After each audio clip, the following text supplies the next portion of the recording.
Best varicose wines చికిత్సనే పొందండి. నొప్పి లేని చికిత్స కోసం సంప్రదించండి ఎవిస్ హాస్పిటల్.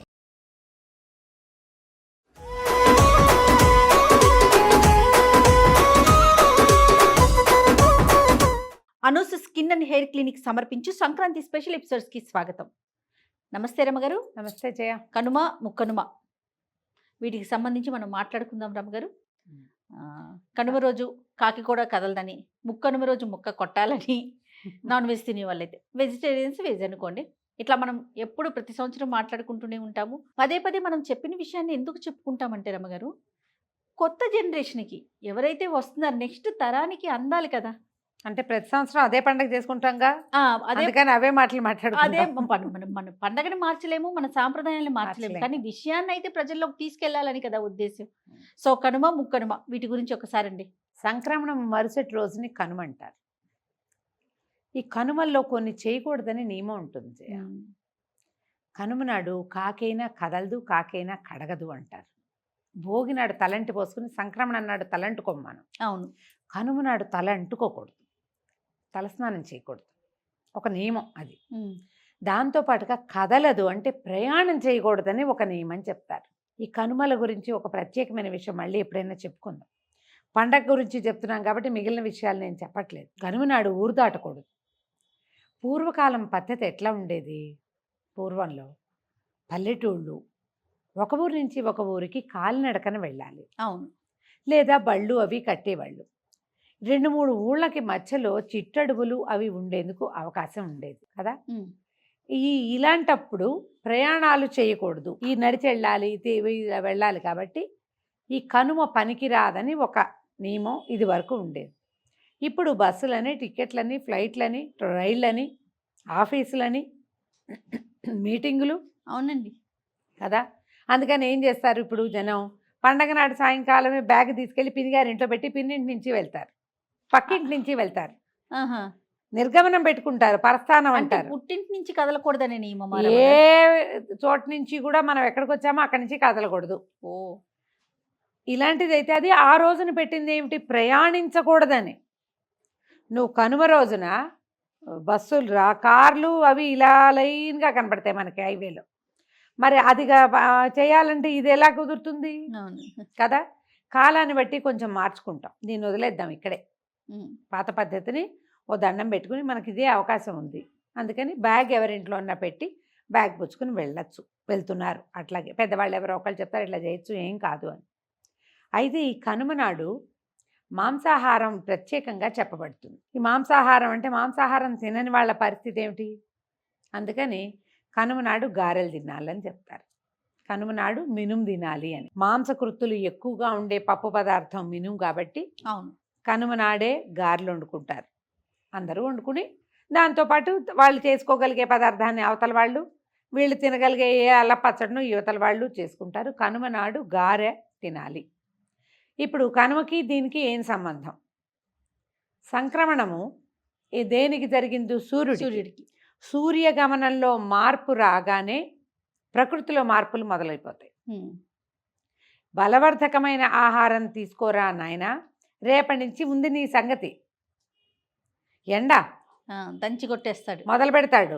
మాఘం వచ్చిందంటే ముదిరిపోతుంది. ఈసారి సంక్రమణము మాఘము పెద్ద దూరంలో కూడా లేవు. అవును అవును.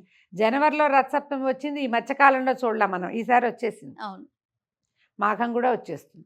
జనరల్గా పుష్యంలోనే సంక్రమణం కనపడుతుంది, పుష్యం మధ్యలోనే. అవును, ఇది చివరికి వచ్చేసింది, ఎండ పెరిగిపోతుంది. బలవర్ధకమైన ఆహారం తీసుకోండి అనేది ఒక నియమంగా మనకి అలవరిచి పెట్టారు. ఈ కనుమని పశువుల పండుగ అంటారు. ఈ ముందు కాలం అంతా అంటే మనకి ధాన్యాన్ని ఇల్లు చేర్చే వరకు, ఎక్కడి నుంచి? ఆకుమళ్ళు పోసిన దగ్గర నుంచి, అంటే విత్తనాలు వేసిన దగ్గర నుంచి ఈ ధాన్యం ఇంటికి చేరేదాకా, అంటే సంక్రాంతి పండగ దాకా బాగా పనిచేసినటువంటి ఎడ్లని, గిత్తలని, కోడలని సేవిస్తారు ఈరోజు. ఆవులుంటే గోసేవ చేసుకుంటారు. అన్ని పశువుల్ని శుభ్రంగా కడిగి పసుపు బొట్టు పెట్టి అలంకారం చేసి మెళ్ళో పువ్వులు వేసి, ఆవులనైతే ముఖానికి కాస్త పసుపు బొట్టు పెట్టుకుని, ఎడ్లను కూడా బసవయ్యలను కూడా అలాగే చేస్తారు. అలంకారం చేసి మెళ్ళో దండలేసి పూజించి నమస్కారం చేసుకుని తండ్రి నువ్వు ఒకడే ఉన్నావు కాబట్టి ఈ వ్యవసాయం అంతా సులువుగా అయిందని ఆ రోజున వాటి మెడల మీద కాడి వెయ్యరు, భక్తిగా దండం పెట్టుకుంటారు. వీటికి చక్కగా మినుములు నానబెట్టి, పెసలు నానబెట్టి, ఉలవలు ఉడకబెట్టి, జొన్నలు దంచి ఇట్లా రకరకాల ఆహార పదార్థాలు పెడతారు. పాలేళ్ళకి అందరికీ ఇంచుమించుగా సాయంకాలాలు సెలవులు ఇచ్చేస్తారు. విశేషంగా పశువుల పండగగా జరుపుకుంటారు. ఎందుకంటే ఈ పశువులు ఉండటం వల్లే వ్యవసాయం సులువుగా జరుగుతుంది కాబట్టి. ఇది వరకు పశువులతోటే వ్యవసాయం. మాకు ఎన్ని జతల ఎడ్లు ఉండేవో, రామారావు, నాగేశ్వరరావు, రాముడు, భీముడు పేర్లు ఉండేవి. కన్నా చందు అలా ఉండేవి. ఇప్పుడు వ్యవసాయానికి ఎడ్ల అవసరమైన జనం తక్కువ ఉన్నారు. ఇప్పటికీ మనం ఈ కొన్ని రాష్ట్రాల్లో అయితే ఎడ్ల బళ్ళ స్లోగా నడుస్తూ కనపడతాయి. మన వైపు అసలు ఎడ్ల బళ్ళనే చుట్టాలా మనం. అవునండి. బందర్ వెళ్తుంటే హైదరాబాద్లో బస్ ఎక్కి పొద్దున్నే ఈ చెరుకు ఫ్యాక్టరీకి చెరుకుకి తీసుకెళ్లే బళ్ళన్నీ ఎడ్ల బళ్ళే ఉండేవి. తర్వాత ట్రాక్టర్లు వచ్చాయి, లారీలు వచ్చాయి. ఇప్పుడు అంతా చూడు విత్తనాలు వేయటానికి మెషిన్లే, వరి కట్ చేయటానికి మెషిన్లే, ధాన్యం ఆడడానికి అన్నిటికీ మెషిన్లు వచ్చేసి. అవునవును. ఇదివరకు ఈ పశువుల మీదే ఆధారపడి వ్యవసాయం ఉండేది మనకి. అందుకని ఇది పశువుల పండగగా విశేషంగా ఇదివరకు చేసేవాళ్ళు. దీంతో పాటు ఏం చేసేవాళ్ళు, ఏమైనా వచ్చిన వాళ్ళకి దానాలు చేసుకోవటం, ఒడ్లు దానం చేయటం, పంచటం, తెలిసిన వాళ్ళకి ఒడ్లు పంపించుకోవటం, తర్వాత ఒడ్లు చక్కగా చిన్న చిన్న కుచ్చులుగా కట్టి అక్కడ ఇక్కడ పక్షులకి ఆహారం ఇవ్వటం. పిచ్చుకలు అవి విశేషంగా తిరుగుతాయి జయ. లాస్ట్ ఇయర్ అంతా నేను ట్రై చేసి అవలా, కానీ ఈ ఏడాది మాకు కూడా బాగా పిచ్చుకలు, రాబిన్స్, బుజ్జి ఒక 15-20 పెట్టెలు వస్తున్నాయి బియ్యం తినడానికి. మాకు ఒక వడ్ల కుచ్చు తీసుకొచ్చి కట్టాలని అనుకుంటున్నాను. అలవాటు అయింది కదా, ఈసారి పండగప్పుడు ఎవరైనా పంపిస్తే అదొకటి కట్టుకోవాలి. ఈ పశువులకి, పక్షులకి ఇవన్నీ కూడా పర్యావరణానికి మంచివి. పర్యావరణం బాగుంటేనే, పశు సంపద బాగుంటేనే వ్యవసాయం బాగుంటుంది. అవునండి. వ్యవసాయం బాగుంటేనే రైతు బాగుంటాడు, రైతు బాగుంటేనే దేశం బాగుంటుంది. ఖచ్చితంగా. ఈ పండగని ప్రత్యేకంగా దీనికోసం నిర్ధారించి పెట్టారు. కొన్ని చోట్ల పాయసం ఉండి కూడా ఎడ్లకి తినిపిస్తారు. ఎక్కువ పెట్టరు, కొద్దిగా పెడతారు, బెల్లం పెడతారు. వాటి ఆరోగ్యానికి అవకాశం ఉన్న అవసరమైనవన్నీ పెడతారు. ఈ పండగలకి అరటిపళ్ళ గెలలు తగిలిస్తారు తాంబూలాలు ఇవ్వడానికి. అరటిపళ్ళవన్నీ పిల్లలు అరటిపండు తింటుండా తొక్కలు తీసుకెళ్ళి వాటికి అందిస్తుండా. కొన్ని అరటిపళ్ళు కూడా చిట్టివి పొట్టివి 2 ఇచ్చారనుకో, ఒకటి ఆవుకో దూడకో పెట్టేస్తుంటారు. అలా చేసేవాళ్ళం మేము. నాకు ఎక్కడైనా రోడ్డు మీద కనపడితే, ఆవు కనపడిందంటే అరటిపళ్ళు కొనుక్కుంటాను నేను. ఏదో ఒకటి వాటిని అట్లా సేవించుకోవాలనే ఒక దృక్పథము మన లోపల ఉండటం. వీటి వల్ల మన మనుగడ ప్రశాంతంగా నడుస్తోంది. వాటితో సహజీవనం చేసేవాళ్ళం ఇదివరకు. అవునండి. ఆ ఆలోచనతో ఈ పండగని ఇలా చేసుకుంటాం. ఈ రోజున ఈ కనుమ నాడు గారెలు వండుకోవటము, తర్వాత ఈ పశువుల పండగ చేసుకోవటము, పశువుల పోటీలు కూడా పెడతారు. ఎడ్ల పందాలు పెట్టేవాళ్ళు ఇదివరకు. కొన్ని ప్రాంతాల్లో ఇప్పటికీ ఉన్నాయి. సరే, కోడి పందాలు లాంటి వ్యవహారం కూడా ఒకటి కనపడుతుంది. ఇది కొన్ని ప్రాంతాల్లో డబ్బున్న వారి ఆటగా కూడా పరిణమించి ఉంటుంది. వారి వారి ఛాయిస్ ప్రకారము. ఇందులో ఏంటంటే డబ్బు, పందాలు అంటే గ్యాంబ్లింగ్ లాంటిది. తర్వాత జీవహింస ఇప్పుడు మీరు మానేస్తే మాత్రం కోళ్ళు తినకుండా ఎందుకుంటారు? అంతేగా, ఆహారంగా ఉన్నాయి కదా అవి. ఈ పోటీ పెట్టడంలో జీవహింస కనపడుతోంది, కానీ అవి ఎలాగూ ఎప్పటి నుంచో పురాతన కాలం నుంచి ఆహారమే. ఇప్పుడు అవి ఆహారంగానే ఉన్నాయి. ఇందులో జరిగేటువంటి ఈ పోటీ ప్రక్రియ, ఈ పై పందాలు, డబ్బు గ్యాంబ్లింగ్ వల్ల ప్రభుత్వం వ్యతిరేకిస్తోంది. కానీ ఆటగా అయితే మా చిన్నప్పుడు కూడా మాకు పాలేళ్ళు కోడి పందాలు ఆడేవాళ్ళు. ఏదో పావలాలు 10 పైసలు ఉండేవి. ఇప్పుడు లక్షల్లో వచ్చింది అది. అవునండి. సరే, ఇక దాన్ని పక్కన పెడితే దానికోసమే ఊళ్ళో వెళ్తున్న వాళ్ళు బోళ్ళంత మంది ఉంటారు. అది ఎలాగూ నడుస్తూ ఉంటుంది. దాన్ని వదిలిపెట్టేయండి. కనుమ నాడు చక్కగా వండుకుని తింటాం, స్నేహితులకి చక్కగా భోజనం పెట్టడం. ఈ కనుమ పండగ నాడు రథం ముగ్గేసుకుంటాం వాకిళ్ళలో.